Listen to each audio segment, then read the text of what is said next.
Envoie ton esprit saint, ton feu d'amour divin, déploie ton cœur et viens nous sauver. Délivre-nous de nous, délivre-nous de tout ce qui refuse en nous de t'aimer. Du sang de ton agneau, déversons-nous le flot des abondantes eaux de ton pardon. Viens inonder nos vies, restaure-nous, guéris ton Église.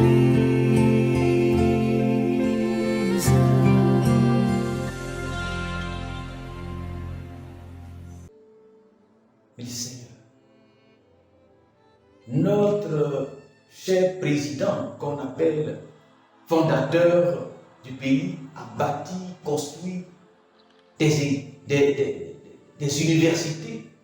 Et notre pays était connu comme l'un des pays en Afrique qui avait de grandes universités, et tous les peuples, n'est-ce pas, environnants en Afrique venaient s'instruire, venaient, n'est-ce pas, apprendre à avoir le savoir ici. Ce n'est pas des hommes, ce n'est pas des intellectuels qui nous manquent, mais des gens qui ne savent pas lire. Ils sont des grands, des capitaines et des génies. Chacun choisit son titre. Mais toi-même regarde. C'est alors que le Seigneur me montre ce que nous on fait. Et le Seigneur me dit que c'est parce que vous faites ça que moi aussi je fais ça. Des analphabètes qui sont chefs. Et cela nous fait mal. Et le Seigneur me dit, je le fais parce que c'est ce que vous faites dans l'église. Des enfants qui ne savent même pas considérer le bien et le mal. C'est eux que vous mettez comme responsables. Des gens qui ne connaissent pas les mystères de Dieu ou les choses de Dieu.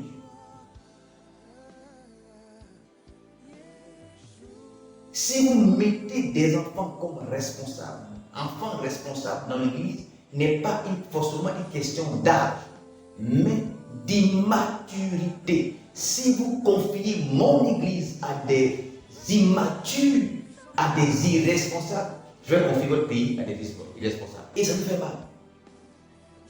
Mais est-ce que nous sommes différents? Dites-moi, à quel niveau sommes-nous différents? Si nous voulons parler des divorces, est-ce que sommes-nous sûrs que les hommes qui sont dans le monde divorcent plus que ceux qui sont dans l'église de Dieu? Dites-moi ce que nous pouvons reprocher aux hommes du monde que nous ne faisons pas dans l'église.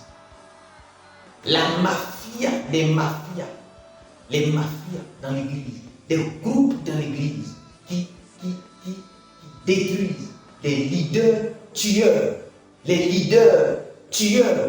des jeunes. L'église est devenue comme des partis politiques où les vieux sont la tête et tuent les jeunes. C'est ce qu'on voit dans le monde. C'est la même chose. Dites-moi ce que les gens font dans le monde qui n'est pas dans l'église. Parlons des divisions. Les divisions, avant que dans le pays, on n'ait pas de divisions. Nous, on était divisés avant. Et on se divise encore. Nous, on peut apprendre les mystères, les stratégies de la division aux gens du monde, au parti politique. L'église est plus divisée que le monde. Mais le véritable problème, c'est que nous, on ne se soucie pas de ces choses-là. C'est-à-dire, nous, ces choses ne nous disent absolument rien. Mais lorsqu'on se tourne vers le monde, on souffre. Parce que non, le pays est divisé. Mais est-ce que le pays est plus divisé que l'église? Il faut savoir que c'est parce que l'église est divisée. L'entité spirituelle est divisée. La Bible déclare que nous avons reçu le ministère de la réconciliation. C'est nous qui avons les dons spirituels et l'onction. C'est nous qui avons le Saint-Esprit pour faire les choses que les autres ne peuvent pas faire. Nous, on est plus divisés que Mais dans l'église, il y a des pasteurs qui ne marchent pas avec d'autres, qui ne parlent pas avec d'autres. S'ils voient l'autre, eux, ils se lèvent. Notre division encore brute, crue, atroce, dangereuse que ce qu'on voit dans le monde. Et le problème, c'est que nous ne savons ni dire rien. Les autres dans le monde, au moins, ils réfléchissent à mettre en place des instruments, des moyens pour réconciliation. Mais c'est nous, nous dérange. On préfère ne pas parler à des gens. On préfère ne pas être. On préfère être loin. Non, c'est une préférence. C'est un mode de vie. Ou bien nous sommes différents en ce qui concerne le péché sexuel avec les autres. Je veux bien savoir en quoi sommes-nous différents. Et pourquoi Dieu doit-il frapper le monde et nous, pourquoi pas nous? Nous qui sommes la lumière du monde, nous qui sommes la référence de Dieu, nous qui sommes les enfants de Dieu, nous qui représentons la gloire de Dieu, qui représentons le royaume de Dieu. Le problème, si ces choses ne nous disent rien, si ces choses ne nous disent rien, et si nous vivons comme tout va bien dans le monde de Dieu qui est l'Église, c'est la preuve que nous sommes très loin de Dieu et que Dieu n'est pas au milieu de nous et que Dieu nous donnera aucune victoire. Les suspicions, comme dans les partis politiques, c'est encore plus grave dans l'Église. On suspecte tout le monde. On suspecte sa femme, on suspecte les jeunes, on suspecte son collaborateur, on suspecte tout le monde. On n'est pas serré dans l'église. L'église est devenue dangereuse. Les gens se regroupent dans l'église par affinité, comme dans les partis politiques. Par ethnie, comme dans les partis politiques. Par style, par genre, comme dans les partis politiques. Et c'est la preuve que nous ne sommes pas loin du monde. Et c'est la preuve que le monde est plus ancré en nous. Nous sommes plus attirés par le monde. Nous ressemblons plus aux gens du monde qu'aux gens de Dieu. Et cela ne nous dit rien. La méchanceté. Voudrons-nous parler de la méchanceté? Est-ce que les gens dans le monde sont plus méchants que les gens dans l'église? Est-ce que vous êtes sûr que les gens dans le monde sont plus méchants que les gens dans l'église? Ce n'est pas une question de prêcher l'évangile et ce n'est pas une question de que j'ai vu ça. C'est une question d'attitude, d'habitude, de comportement, de caractère, de façon de vivre dans l'église qui est plus important. Et c'est à ces choses-là Dieu regarde et c'est à ces choses-là que Dieu nous mesure. C'est à ces choses-là que Dieu nous juge aujourd'hui.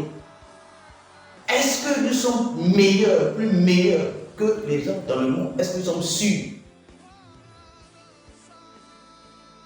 Et donc, pourquoi est-ce que nous considérons que des malheurs, des crises, des guerres arrivent?